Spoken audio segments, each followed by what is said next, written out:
Hello, I am Alisha Malik. I have came to the screen of Shiro Vision with some new pieces of news for you. Government's new COVID prescriptions drops many common drugs.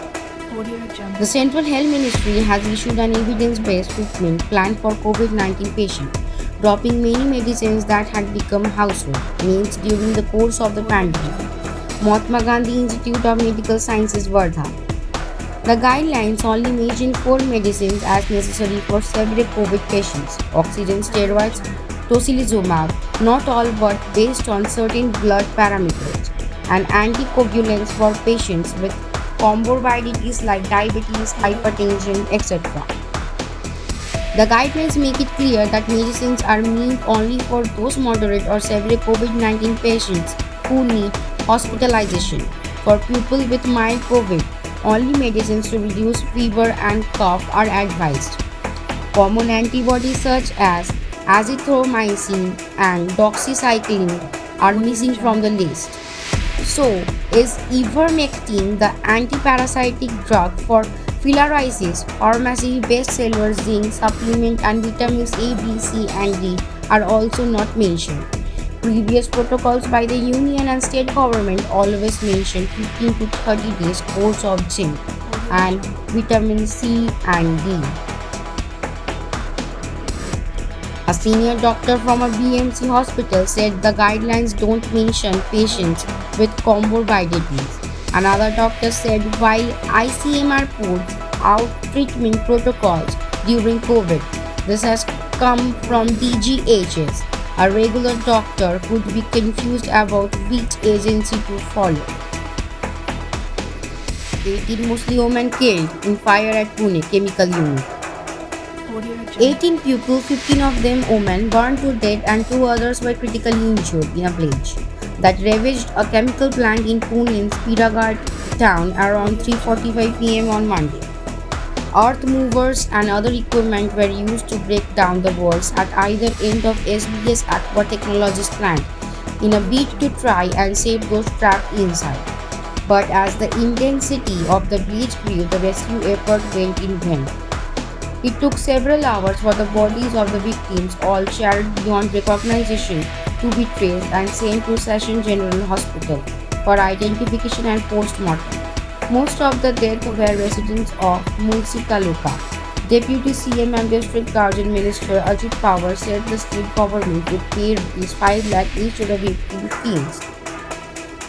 A total of 37 people were working in and around the plant when the fire broke out. Home Guard Bhau Akhede told Times of India that his brother's wife Mangal Mangale, aged 25, was among the 18 victims. She had joined the plant 2 months ago and was engaged in packaging work. She was working as a cook but lost her job in the pandemic and had moved to this place for work. She has 2 children. 8 fire tenders and 50 firefighters fought the flames. Fire brigade officials said the bodies were found in the multiple groups, with the victims clinging to each other in a desperate attempt to stay together. Lakshadweep residents set on hunger strike. Thousands of families in Lakshadweep converted the porticos of their homes into protest camps, as Save Lakshadweep Forum, from to protest against Administrator Prafulla K. Patil and his policies in the islands, led almost the entire population of the Union Territory to observe a hunger strike from 6 a.m. to 6 p.m. on Monday. Following COVID protocols, islanders protested at their homes and images of families holding protest placards were widely circulated on social media. From children to elderly, islanders held banners with slogans such as "Understand Lakshadweep, landowners not tenants, call back administrator and revoke orders against Lakshadweep." The hunger strike called by SLF turned into a hartal-like situation as shops remained shut and vehicles stayed off at the road. The unions of shopkeepers and auto drivers offered support for the hunger strike.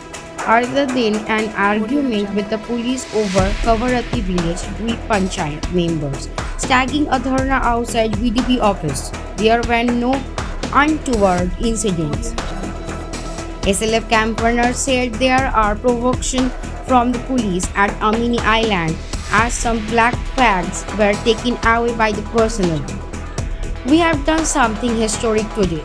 Lakshadweep is a peaceful society and never have we conducted such a mass protest in our history. Other than little children and the elderly who are affected with illnesses, everyone participated in the hunger strike. COVID patients were exempted. Other than health emergencies, no one took to the streets. The island literally came to a standstill on Monday, said SLF, the Coventry UCK Hunger. He added that the hunger strike was a warning and next steps would be decided based on response from the center.